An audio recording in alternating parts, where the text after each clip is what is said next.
नमस्कार मित्रों, स्वागत है आपका ज्ञान गंगा आयुर्वेद क्लासेस में। Myself doctor Anil Kumar Patel, MD, Rachana Sharir, assistant professor, SAS Ayurvedic medical college, Harhua Varanasi. आज हम लोग मर्म शारीर के अंतर्गत मर्मों के स्थान के बारे में पढ़ रहे हैं। अर्थात हम लोगों ने इससे पहले मर्मों की स्थिति बताई थी कि शरीरगत जो मर्म होते हैं उनका जो है सडंग शरीर के अकॉर्डिंग कौन सा मर्म कहाँ स्थित होता है उसकी बात हम लोग कर रहे हैं। तो यहाँ पर एक सिलेबस में दिया हुआ है लोकेशंस ऑफ मर्म, अर्थात जो शरीर में जो लोकेशंस बताए गए हैं, स्थिति बताए गए, उसके बारे में हम लोग पढ़ रहे हैं। तो आइए देखते हैं। हम लोगों ने वहाँ पर सबसे पहले शाखाओं के मर्मों की बात किया था। तो वहाँ पर शाखाओं के मर्म 11 होते हैं, प्रत्येक शाखा में 11 होते हैं। वहाँ पर भी हम लोग ने देखा था कि सबसे पहले उन्होंने शक्ति मरमाड़ी की बात किया था, अर्थात शक्ति मरमाड़ी अर्थात पैर के मर्म की बात किया था। और उसके बाद उन्होंने बाहु मरमाड़ी अर्थात हाथ के मर्मों की बात किया था। अब इसका वर्णन करने के बाद अब हम लोग दूसरा पॉइंट देखेंगे, मध्य शरीर के मर्मों की बात करेंगे। तो मध्य शरीर का मर्म हम लोगों ने जब पढ़ा था तो मध्य शरीर के मर्म को हम लोग 3 पार्ट में डिवाइड किए हैं। तो पहला जो है उदर प्रदेश में कौन कौन से मर्म होते हैं, दूसरा उरस में अर्थात थोरेसिक रीजन में, उदर मतलब एब्डामन की बात कर रहा है। आयुर्वेद में उदर प्रदेश का मतलब ये हो गया कि इसका मतलब आयुर्वेद जो एब्डामन प्लस पेल्विक दोनों हो जाएगा। और साथ ही साथ जो वक्ष अर्थात उरस के मर्मों की बात यहाँ पर की गई है। और लास्ट में जो है कहीं न कहीं मध्य शरीर में पृष्ठ के मर्म की बात की गई। तो यहाँ पर हम लोग जो है मध्य शरीर के अंतर्गत अंतरादि के अंतर्गत जो है उदर और उरस की बात करेंगे। तो उदर के मर्म कितने होते हैं, 3 होते हैं, हम लोगों ने देखा था। और उरस के मर्म 9 होते हैं। तो टोटल देखा जाए तो ये मध्य शरीर के जो फ्रंट में जो होता है अर्थात उदर और उरस दोनों मिलके कितने हो जाते हैं, 12 हो जाते हैं। तो हम लोग देखते हैं यहाँ पर वक्षस्थल, उरस मतलब वक्षस्थल अर्थात थोरेसिक रीजन की बात कर रहे हैं। तो यहाँ पर देखेंगे सबसे पहले हम लोग कि सबसे पहले उदर के 3 मर्म की बात करेंगे। तो उदर कहने का मतलब दिमाग में मत लेके डायरेक्ट एब्डोमेन। तो एब्डोमेन के साथ साथ उन्होंने पेल्विक रीजन के जो भी पार्ट होते हैं उसको भी उन्होंने उदर में ही कहा है। मॉडर्न में थोरैक्स एब्डोमेन पेल्विक डिवाइड किया गया, बट आयुर्वेद में उरस के बाद पूरा जो रीजन होता है वो पूरा एब्डोमिनल या एक तरह से उदर रीजन कहा जाता है। तो देखेंगे सबसे पहला मर्म है जो उदर के मर्म में 3 मर्म है। तो शुरू के 3 मर्म 1, 2, 3 गुद, वस्ती और नाभि, ये उदर के मर्म में काउंट होंगे। तो कंफ्यूज कभी मत होइएगा कि ये उदर के मर्म में कैसे हुआ, क्योंकि आयुर्वेद में जो है गुद वाला या पेल्विक रीजन भी कहीं ना कहीं उदर में काउंट किया गया है। तो गुद देखेंगे, सबसे पहले गुद देखेंगे, उदर का पहला मर्म है। देखेंगे यहाँ पर गुद का एक तरह से डिफाइन किया गया, गुद का क्या काम है, वात वर्चो निरसनम अर्थात वात अर्थात अपान वायु, मलमूत्र अर्थात जो भी दोष की उत्पत्ति होती है आहार के पाक के पश्चात जो होती है, जो अपान वायु की जो उत्पत्ति होती है तो उसका जो निरसरण होता है अर्थात शरीर से बाहर निकलता है वो गुद के रास्ते से। साथ ही साथ जो वर्च का मतलब होता है पुरुष, फीकल मैटर। तो फीकल मैटर के साथ साथ जो है अपान वायु का निरसरण अर्थात बाहर निकलना शरीर के किसके थ्रू होता है, गुद के थ्रू होता है। साथ ही साथ देखेंगे गुद के लिए बोला गया है स्थूल आंत्र प्रतिबद्धम।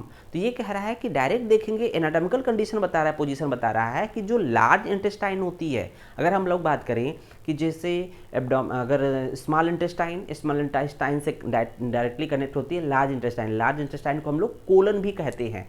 तो कोलन को हम लोग सबसे पहला पार्ट होता है एसेंडिंग कोलन, फिर ट्रांसवर्स कोलन, मतलब अगर मान लीजिए ascending colon, transverse colon, descending colon, फिर डिसेंडिंग कोलन के बाद जो है फिर ऊपर की तरफ जाता है सिग्मोइड कोलन, फिर क्या होता है वहाँ पर रेक्टम एंड एनल कैनाल। तो वहाँ पर गुद पाया जाता है।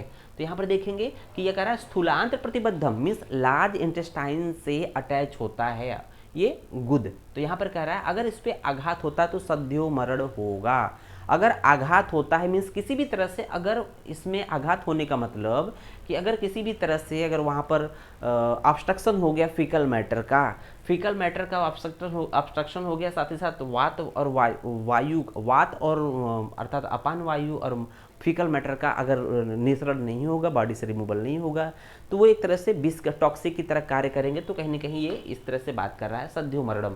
फिर देखेंगे वस्ती का मतलब होता है अल्प, वस्ती को डिफाइन किया गया है, वस्ती मतलब यूरिनरी ब्लैडर को डिफाइन किया है। देखेंगे अल्प मांस सुड़ितो। तो हम लोग जब देखते हैं यूरिनरी ब्लैडर, तो यूरिनरी ब्लैडर कोई मांसल स्ट्रक्चर इतनी नहीं है, तो उसमें कह रहा है अल्प मांस सुड़ितो मीन्स अल्प मांस और रक्त से बना हुआ, अल्प मांस और रक्त से बना हुआ अल्प मांस सुड़ितो। क्या है, अभ्यंतरतः कट्या मीन्स कटी प्रदेश। तो कटी प्रदेश की बात कर रहा है। तो कटी प्रदेश देख रहे होंगे ये रीजन है। तो कहीं ना कहीं ये एक तरह से ये रीजन अम्बिलिकस के जस्ट ये वाला रीजन क्या होता है, ये एक तरह से कटी वाला प्रदेश में पाया जाता है। तो इस कटी प्रदेश के अंदर की तरफ अल्प मांस और रक्त से बना हुआ ये यूरिनरी ब्लैडर है। तो ये कह रहा है अल्प मांस सोडितो अभ्यंतरतः कट्या, मीन्स ये कटी प्रदेश के अंदर होता है, मूत्राशयों में, मीन्स वस्ती की बात कर रहा है। फिर अगर इस पर आघात होगा तो यहाँ पर इंपॉर्टेंट पॉइंट क्या है कि अगर तत्रापि सद्यो मरणम आश्रम, अगर इस पर आघात होता है तो सद्यो मरण होगा। साथ ही साथ क्या होता है कि अगर सद्यो मरण नहीं होता तो साथ ही साथ और भी क्या चीज़ें हो सकती है, अस्मरी और व्रणाद्रिते, मीन्स उस पर स्टोन का फॉर्मेशन होगा। तो अगर किसी भी वजह से अगर हम ये मान के चले कि इस रीजन में आघात होता है, तो इस रीजन में आघात होने का मतलब कि जो ये ट्राइगोन हम लोग पढ़ते, जब यूरिनरी ब्लैडर का इंटरनल स्ट्रक्चर्स पढ़ते हैं तो देखते हैं दोनों यूरेथ्रा कहाँ ओपन होते हैं, एक तरह से ट्राइगोन एक पॉइंट आता है, उसको आप लोग देखिएगा डिटेल में, ट्राइगोन रीजन होता है। अगर ट्राइगोन का एक तरह से कनेक्टिविटी किसके थ्रू होता है, यूरेथ्रा के थ्रू होता है। अगर किसी भी वजह से आघात हो, अगर यहाँ पर अगर हम लोग देखें कि इसका ऑब्स्ट्रक्शन हो जाए, मीन्स किसी भी वजह से फाइब्रोसिस हो जाए, चोट लग जाए, ये बंद हो जाए रास्ता, तो क्या होगा, यहाँ पर यूरिन का कलेक्शन होगा और एक तरह से यहाँ पर जो भी स्टोन का फॉर्मेशन शुरू हो जाएगा, और ये एक तरह से सद्यो मरण की बात करता है। और साथ ही साथ कह रहा है सद्यो मरण अस्मरी, और अगर स्टोन होगा तो वहाँ पर क्या होगा, वहाँ पर घाव बनेगा, इसको व्रणाद्रिते, तो व्रण की उत्पत्ति होगी। एक और इम्पॉर्टेंट पॉइंट है, अगर इसमें कह रहा है तत्र अपि उभयतो भिन्ने, मीन्स ये कह रहा है कि यूरिनरी ब्लैडर के दोनों साइड में अगर आघात हो रहा है, तो यूरिनरी ब्लैडर के दोनों साइड में अगर आघात हो रहा है तो क्या होगा, तत्र अपि उभयतो भिन्ने न जीवितो, तो व्यक्ति जीवित नहीं रहता है, जीने की कोई पॉसिबिलिटी ही नहीं है, ऐसा कुछ बोल रहे हैं आचार्य। फिर देखेंगे एक तो भिन्ने मूत्रस्रावी ब्रणो भवति, अगर एक साइड में अगर आघात हो रहा है, मीन्स सिर्फ एक साइड में, अगर यहाँ पर एक साइड में हो रहा है तो यहाँ पर क्या होगा कि यहाँ पर एक तरह से व्रण बनेगा, व्रण के बाद में क्या होगा, यहाँ पर परफोरेशन टाइप का हो जाएगा और इसको बोलेंगे मूत्रस्रावी व्रण। तो यहाँ से लीकेज होगा, यूरिन ब्लैडर से बाहर की तरफ लीक करेगा एक तरह से यूरिन, तो इसको बोलते हैं कि एक तो भिन्ने मूत्रस्रावी व्रणो भवति, तो एक साइड में मतलब अगर आघात हुआ, भिन्न हुआ तो मूत्रस्रावी व्रण की उत्पत्ति होती है। तो यहाँ पर एक तरह से घाव बनेगा और वो एक ट्रैक बना देगा जिसकी वजह से मूत्रस्रावी व्रण का निर्माण होगा। फिर देखेंगे तीसरा जो उदर का मर्म है, उदर के 3 मर्म है, पहला गुद था, दूसरा वस्ती, तीसरा नाभि। तीसरा नाभि है तो देखेंगे नाभि पक्वाशय अमाशय मध्य, तो हम लोग बात भी करते हैं, यहाँ नाभि देख रहे होंगे, ये वाला पॉइंट थर्ड पॉइंट, ये थर्ड पॉइंट है, ये हम लोग ने बस्ती इंडिकेट किया है सेकेंड पॉइंट। और जो गुद पॉइंट था, गुद हम लोगों ने यहाँ पर डायग्राम दिखा दिया 1 नंबर, तो इसमें नहीं दिखा सकते, कहीं ना कहीं गुद इन्फीरियर एस्पेक्ट में होता है, तो कहीं ना कहीं इस पार्ट पे ये पॉइंट है 1 नंबर। 2 नंबर आपका था बस्ती, तीसरे नंबर पे नाभि, तो यहाँ देख रहे हैं नाभि। तो नाभि की जो स्थिति होती है वो कहाँ पर होती है, तो कह रहा है पक्वाशय अमाशय मध्य, अर्थात पक्वाशय और अमाशय के मध्य में बताई गई, हम लोग पढ़ते भी आए हैं। फिर देखेंगे सिरा प्रभव, तो हम लोग जानते भी हैं कि नाभि जो होता है तरह से ये सिराओं से घिरा होता है, तो ये कह रहा है कि सिराओं से उत्पत्ति हो रही है। इसका मतलब कि हम लोगों ने नाभि को किससे उपमा दिया था, तो उसमें दिया था कि नाभि किस तरह से होता है, एक चक्र के रूप में होता है, जिस तरह से एक पहिए का जो एक्सिस होता है उसके चारों तरफ जो आरे लगे होते हैं, तीली लगे होती है, उसी तरह से नाभि होती है। और वो कह रहा है सिरा प्रभव होता है, सिराओं से उत्पन्न होता है, या ये कह सकते हैं कि यहाँ से सिराएँ उत्पन्न होती हैं, धमनियाँ उत्पन्न होती हैं, तो बोला सिरा प्रभव। फिर देखेंगे हृदय, फिर हृदय की जब बात करते हैं तो हम लोग कहाँ आ गए, फिर आगे उरस के मर्म में। तो उरस के मर्म में पहला मर्म क्या है, हृदय। उरस वाले मर्म में पहला मर्म है हृदय। हृदय की संख्या 1, अभी हम लोगों ने गुद की संख्या 1 देखी, बस्ती की संख्या 1 देखी, नाभि की संख्या 1 देखी। फिर देखेंगे हृदय की भी संख्या 1 ही है, हृदय मर्म की संख्या 1 है। तो यहाँ पर हृदय मर्म की जो स्थिति है कहीं ना कहीं हृदय रीजन में ही होगा, कहीं ना कहीं जो हार्ट का जो एग्जैक्ट लोकेशन है कहीं ना कहीं उसी रीजन में होगा।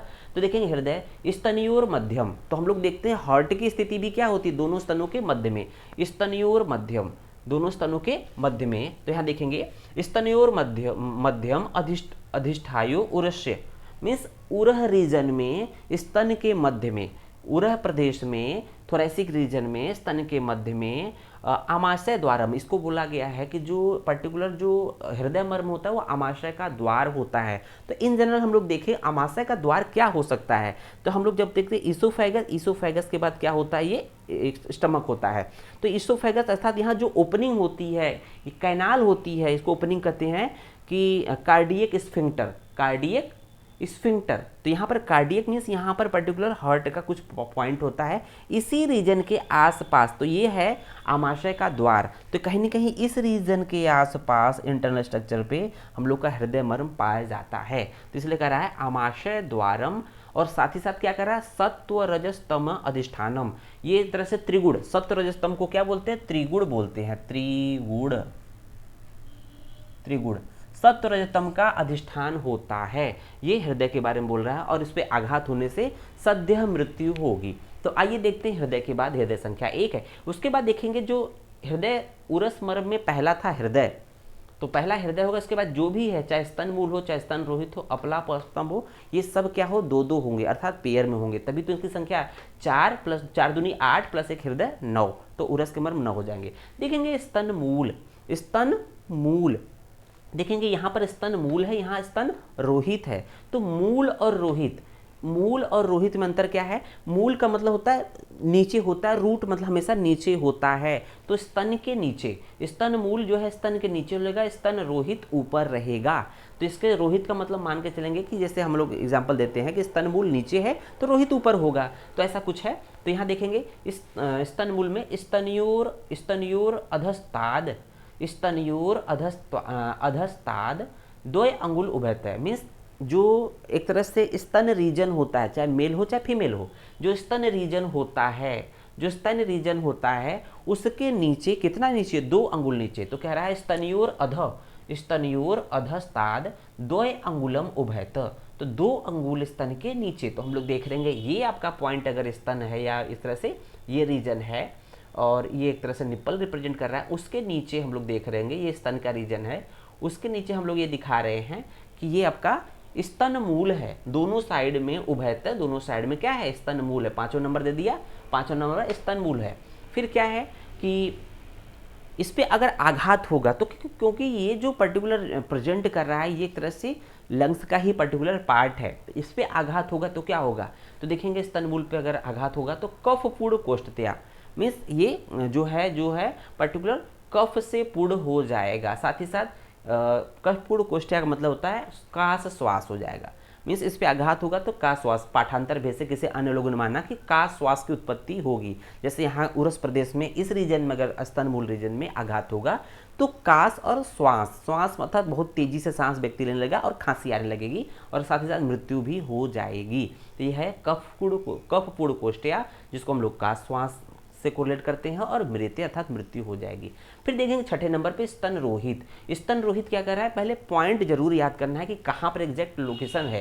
तो स्तन चुचुकयोर ऊर्ध्व, तो स्तन चुचुक मीन्स निप्पल की बात कर रहा है, तो यहाँ पर एक तरह से स्तन से रिलेटेड बात था, यहाँ पर निप्पल से है। तो स्तन चुचुकयोर ऊर्ध्वम मीन्स निप्पल से एबव, तो यहाँ पर ये लोकेशन निप्पल्स की है, इससे एबव की बात कर रहा है, इससे 2 अंगुल ऊपर, इन मीन्स स्तन मूल स्तन से 2 अंगुल नीचे था, स्तन रोहित जो है स्तन चुचुक अर्थात निप्पल से 2 अंगुल ऊपर है। ध्यान रखिएगा किससे, किसके रिस्पेक्ट में है, तो यहाँ निप्पल्स के कोरिलेशन में रोहित जो ऊपर है, स्तन मूल जो है स्तन से 2 अंगुल नीचे की बात कर रहा है।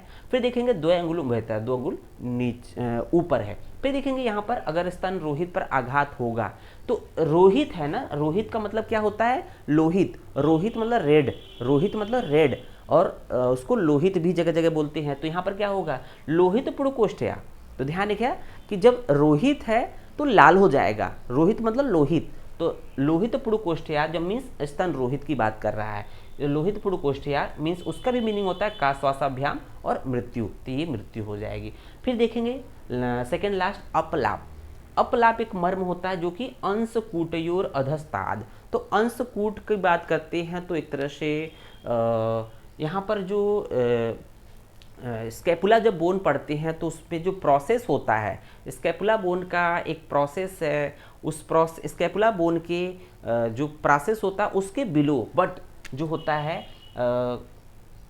पार्श्व परिभाग्यो मीन्स पार्श्व मीन्स उसके जो उसका स्कैपुला का जो एक तरह से प्रोसेस होता है उसके पार्श्व में, स्कैपुला मान लीजिए लेटरल साइड है तो उसके पार्श्व में, बट उसके पार्श्व मीन्स और दूर रहेगा, थोड़ा सा दूर रहेगा। तो यहाँ पर देख रहे होंगे कि ये अगर ये पोस्टीरियर एस्पेक्ट में स्कैपुला है तो स्कैपुला का जो एक तरह से ये यहाँ पर एक तरह से पार्श्व है, मीन्स ये प्रोसेस है, तो प्रोसेस के और लेटरल साइड में थोड़ा सा, ये दोनों साइड में क्या है, ये है अपलाप। तो अपलाप क्या है कि इस अंश कूटयोर अधस्त्वाद पार्श्व ऊपरी भागयों, फिर इसका अगर आघात होगा अपलाप पे तो क्या होगा, रक्तेन पुय भागम गतेन मरणम, तो ये रक्त से पूर्ण हो जाएगा। तो सिंपली इसकी ही बात कर रहा है, स्तन रोहित की तरह, रोहित पूर्ण कोष्ठिया रक्तेन पुय भागम, रक्त के साथ साथ इसमें पस भर जाएगा, रक्त के साथ साथ पस का निर्माण हो जाएगा और मरण मृत्यु भी हो जाएगी।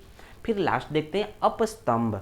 अपस्तंभ की बात करेंगे। अपस्तंभ क्या है, उभयत्र उर्सो नाड्यो वातवहे, उभयत्र उर्सो नाड्यो वातवहे मीन्स, उभय मीन्स दोनों ओर, उर के दोनों ओर, थोड़ा से रीजन के दोनों ओर, उभयत्र उर्सो उरस के दोनों ओर, नाड्यो वातवह, तो वातवह नाड़ी कौन सी होती है, तो हम लोग देखते हैं सिंपली जो कंठ नाड़ी होती है अर्थात ट्रैकिया होती है, ट्रैकिया जो है एक तरह से, जिस तरह से ये ट्रैकिया आती है बाइफरकेट हो जाती है वातवह द्वय, तो ये रीजन जो होता है ट्रैकिया का, ये पर्टिकुलर, ये दोनों साथ में, तो हम लोग इसको यहाँ पर कोरिलेट करें। मान लीजिए यहाँ ट्रैकिया आया, ट्रैकिया बाइफरकेट हो गया